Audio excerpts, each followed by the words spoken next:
प्रिय विद्यार्थियों, कल हमने एक्सरसाइज 3.1 में 4 क्वेश्चन कंप्लीट कर लिए थे। आज हम क्वेश्चन संख्या 5 से स्टार्ट कर रहे हैं। तो देखना क्वेश्चन नंबर 5 आपका क्या कहता है। 5 के क्वेश्चन में आपको दे रखा है एक वर्ग जिसका व्यास 40 सेंटीमीटर है। वर्ग का व्यास कितना दे रखा है? 40 सेंटीमीटर। तो वर्ग की त्रिज्या कितनी हो जाएगी? त्रिज्या मतलब आर का मान हो गया 20 सेंटीमीटर, जो वर्ग की त्रिज्या होगी। फिर क्या कहता है, इसके संगत छोटे चाप की लंबाई ज्ञात कीजिए कि एक जीवा 20 सेंटीमीटर लंबाई की है। जीवा की लंबाई कितनी दे रखी है? 20 सेंटीमीटर। और संगति क्या पूछा है? चाप की लंबाई पूछी है। संगति चाप की लंबाई आपसे पूछी गई। तो देखना, आप डायग्राम बना लीजिए। ये आपके पास में वर्ग बन गया, ये वर्ग का सेंटर पॉइंट हो गया। एक त्रिज्या ये हो गई, एक त्रिज्या ये होगी। ये 20 सेंटीमीटर है, ये भी 20 सेंटीमीटर है। अब देखो कक्षा 10 में हमने पढ़ा था चाप की लंबाई। तो चाप की लंबाई किसे कहते हैं कि जब दो त्रिज्याओं के मध्य की दूरी को क्या कहते हैं? चाप की लंबाई कहते हैं। यानी कि दो त्रिज्याओं के मध्य की जो परिधि की लंबाई होती है, परिधि की लंबाई होती है, इस परिधि की लंबाई को ही हम क्या कहते हैं? चाप की लंबाई। यानी कि ये यहां से लेकर के यहां तक ये चाप की लंबाई हो गई। क्या हो गई? ये चाप की लंबाई। और चाप की लंबाई को हम किससे लिखते हैं? एल से लिखते हैं। तो अब ये आपको जीवा दे रखी है यहां पे, ये जीवा हो गई 20 सेंटीमीटर। अब आपसे थीटा पूछा गया है। क्या पूछा गया है? थीटा। तो चाप की लंबाई ज्ञात करनी है। अगर चाप की लंबाई आपको ज्ञात करनी है तो सबसे पहले तो थीटा निकालना पड़ेगा। तो थीटा आपको दे नहीं रखा है, तो थीटा निकालने के लिए थीटा बराबर में क्या लिख सकता हूं? 60 डिग्री। क्यों भी? क्योंकि कक्षा 9 कक्षा 10 में आपने पढ़ा था कि इस प्रकार का त्रिभुज जिसकी तीनों भुजाएं समान होती हैं उसे समबाहु त्रिभुज कहा जाता है। उसे क्या कहा जाता है? समबाहु त्रिभुज। तो ओ ए बी क्या है? समबाहु त्रिभुज है। और समबाहु त्रिभुज का प्रत्येक कोण क्या होता है? बराबर होता है, यानी कि 60 डिग्री का होता है। तो इसलिए थीटा का मान कितना आ गया? 60 डिग्री। क्यों? क्योंकि त्रिभुजी A B C sorry O A B एक ही समबाहु त्रिभुज है।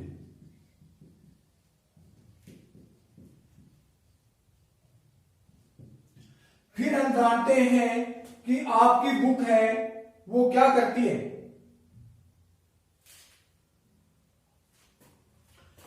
ये तो डिग्री है। कक्षा 10 तक तो हमने डिग्री में पढ़ा था, लेकिन अब आपकी बुक किस में चल रही है? रेडियन में। तो आपको इसको किस में चेंज कर देना? रेडियन में। तो थीटा बराबर क्या हो जाएगा? पाई गुना पाई बटा 180, 60 गुना पाई बटा 180। ये 60 से 3 बार, तो आपका हो गया पाई बटा 3 रेडियन। कितना रेडियन आंसर आ गया? पाई बटा 3 रेडियन। अब आपसे चाप की लंबाई पूछी गई है, तो आप क्या लिखोगे? चाप की लंबाई। और चाप की लंबाई का फॉर्मूला एल बराबर क्या होता है? आर थीटा होता है। एल बराबर क्या होता है? Are theta. तो एल तो आपका एल रह गया, आर आपके पास में हो गया 20 गुना थीटा का मान हो गया पाई बटा 3। तो एल बराबर आपका आंसर हो गया 20 पाई बटा 3। ये आपके पास में क्या आ गई? चाप की लंबाई हो गई।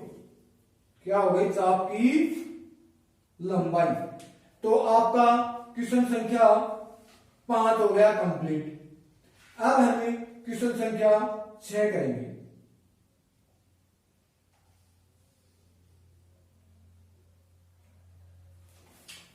देखना क्वेश्चन संख्या 6।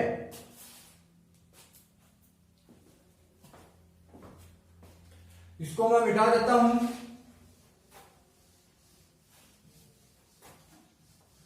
क्वेश्चन संख्या 6 आपका क्या कहता है,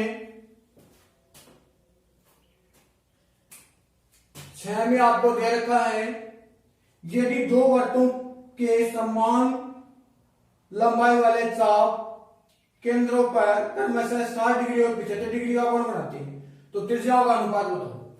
चाप की लंबाई क्या है, समान है। क्या कहा है, यदि दो वृत्तों के समान लंबाई वाले चाप, ध्यान से मैं डायग्राम बना देता हूं। एक वृत्त तो आपका ये बन गया और एक वृत्त आपका ये बन गया, और इनमें जो चाप की लंबाई है ये यहां से लेकर के यहां तक की L1, ये यहां से लेकर की L2, चाप की लंबाई क्या है, समान है। ये वृत्त का सेंटर पॉइंट हो गया, इस वृत्त का ये सेंटर पॉइंट हो गया। अब ये क्या कहता है, चाप की लंबाई तो क्या कहा, समान है, और केंद्रों पर 60 डिग्री और 75 डिग्री का कोण बनाते हैं। तो केंद्र पर कितने डिग्री का कोण है, 60 डिग्री का, और ये कितने का है, 75 का। 60 डिग्री और 75 डिग्री के कोण ही बनाते हैं। तो त्रिज्याओं का अनुपात आपसे पूछा गया है। तो क्या कहा इसने, L1 के बराबर तो दे रखा है L2, θ1 आपको दे रखा है 60 डिग्री और θ2 आपको दे रखा है 75 डिग्री, और आपसे पूछा गया त्रिज्याओं का अनुपात R1 अनुपात R2 का मान पूछा गया। ठीक हो गई बात।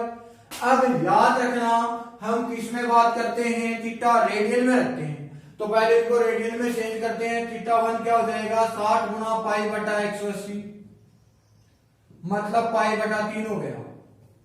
θ2 करते हैं 75 गुना पाई बटा 180, कट कर दो, ये 15 में 5 बार, और ये 15 का पार्ट 15 एकम 15 बच गया, 3 0 6 पंजो 15 दूनी 30, 12 बार।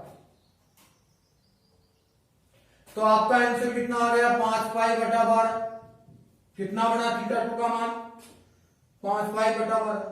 अब हमें प्रश्नानुसार के अकॉर्डिंग चलते हैं। क्या कहता है, L1 बराबर है L2।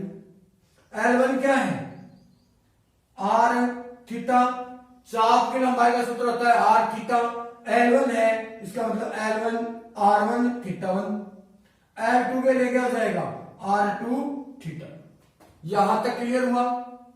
देखना, R1 की जगह तो आपका R1 ही रहेगा, θ1 पाई बटा 3 कर दिया, बराबर R2 की जगह R2 हो गया, θ2 5 पाई बटा 12 हो गया।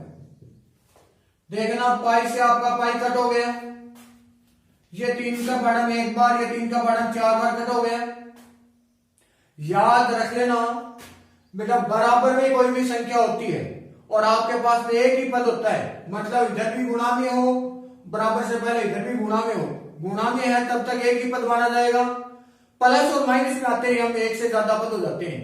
जब तक गुणा में है तब तक कितने पद है, एक पद। तो बराबर में हो, आगे भी एक ही पद हो और पीछे भी एक ही पद हो, तो ऊपर की संख्या ऊपर से कट हो जाएगी और नीचे की संख्या नीचे से कट हो जाएगी। तो पाई से तो पाई कट हो गया, 3 में 1 बार, ये 4 बार, तो आपके पास में R1 बराबर क्या हो गया, 5 R2 बटा 4। अब R1 5 बटा 4 के R2 गुणा में भाग में आ जाएगा, R2 5 बटा 4। तो आपसे अनुपात पूछा गया, R1 अनुपात R2 बराबर क्या हो गया, 5 अनुपात 4। तो त्रिज्याओं का अनुपात हमारे पास में क्या हो गया, 5 अनुपात 4 हो गया। अब हम क्वेश्चन संख्या 7 स्टार्ट कर रहे हैं। तो क्वेश्चन संख्या 7 देखना, 7 में क्या कहता है,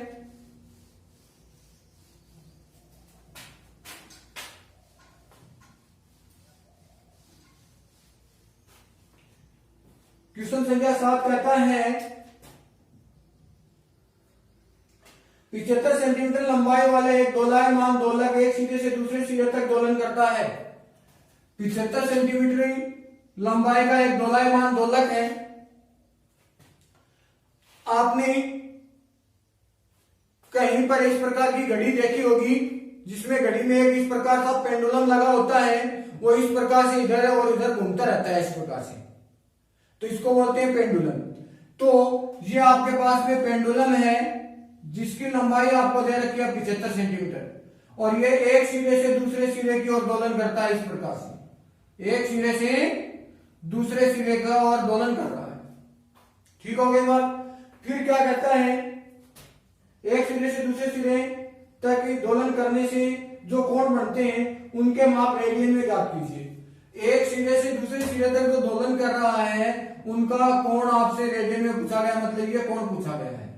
कौन सा कोण पूछा गया है? ये कोण। क्या?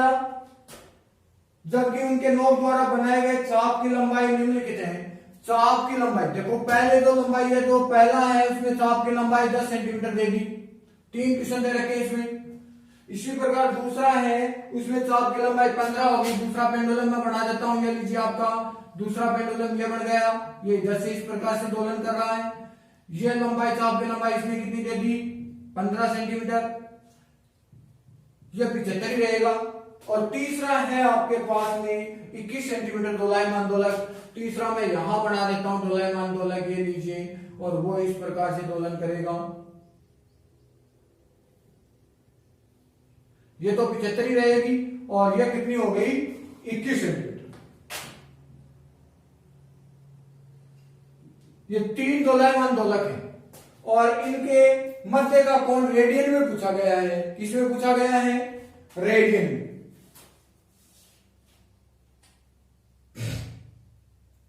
देखना, अब दोलायमान दोलक है, ध्यान दो, जैसे मैंने इन्हें लगा दिया और इसको इस प्रकार से घुमाना शुरू किया इस प्रकार से, तो ये वर्ग की क्या बन जाती है? एक त्रिज्या बन जाती है। तो दोलायमान दोलक की जो लंबाई है उसको हम क्या लिख सकते हैं? त्रिज्या। तो क्या लिखोगे? दोलायमान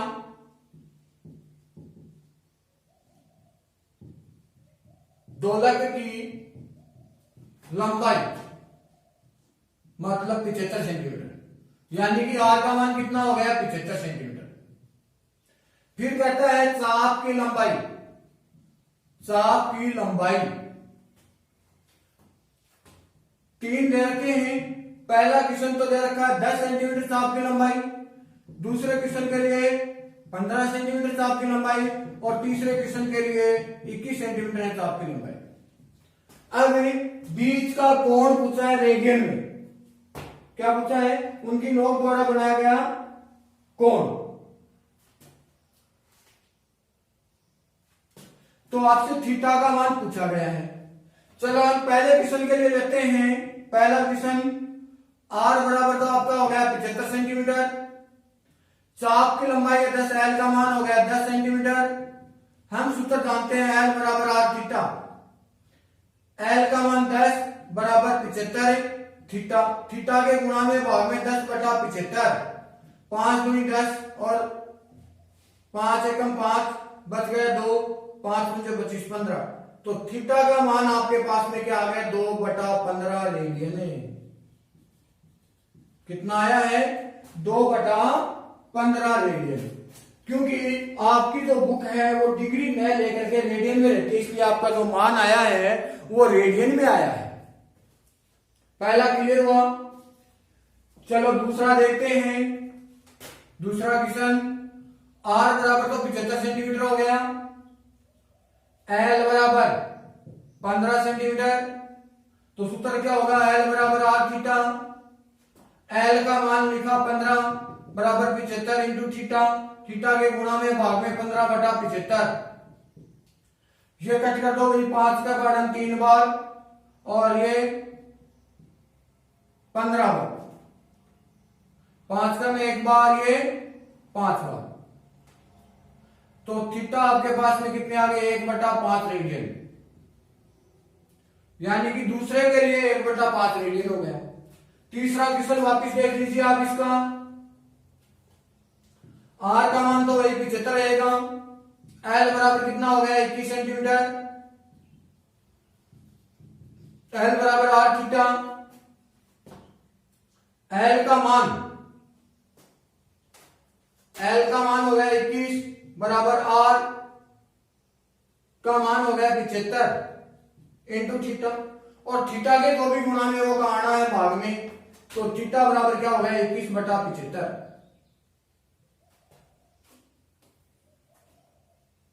यहां तक ठीक हो गया।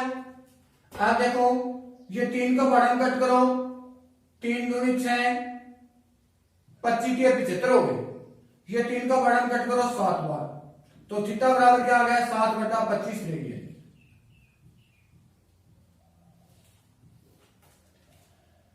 यहां तक की बात क्लियर हुई। अब देखना आपके पास में एक्सरसाइज 3.1 है वो कंप्लीट हो चुकी है। अगले वीडियो में हम 3.2 एक्सरसाइज स्टार्ट करेंगे। उसमें मैंने आपको फॉर्मूले सभी तैयार करवा रखे हैं, उनको आप कंप्लीटली तैयार करने हैं। अगर फॉर्मूले कंप्लीट हो गए तो त्रिकोणमिति में आपको किसी प्रकार का कोई डाउट ही नहीं रहेगा। Thank you.